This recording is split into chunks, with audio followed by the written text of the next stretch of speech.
For a long time after its release, Sgt Pepper's was regularly named greatest album of all time. However, since the 1990s, its reputation has been in decline, as seen in polls such as these. By contrast, the reputation of Revolver and Abbey Road has stayed resilient to modern tastes. So what happened to Sgt Pepper's?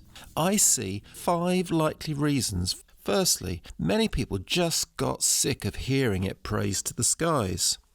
And praising Sgt Pepper's has become unfashionable, especially as today criticisms of the album are commonplace.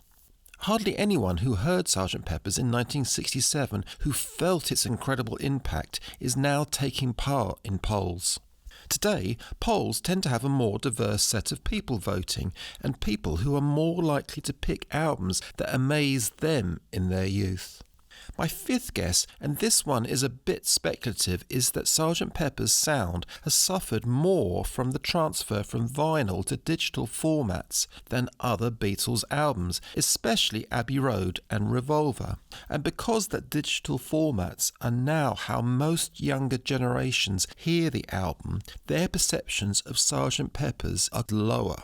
There is a very good video for which I have put a link in the description that explains how the mix and the wide range of sound on Sgt Pepper's is done great justice to on mono vinyl played on a good turntable. If this last theory is true, then it would help explain why Revolver and Abbey Road now regularly appear above Sgt Pepper's in best albums of all time lists. This chart shows the position of Sgt Pepper's relative to other Beatles albums in these polls. This one shows the rise of Revolver. And finally, over the past 4 years, we have seen the rise of Abbey Road as the most favoured Beatles album. So the allure has been lost. But if we no longer see Sgt Pepper's as the greatest album ever made, perhaps we might agree it is the most influential.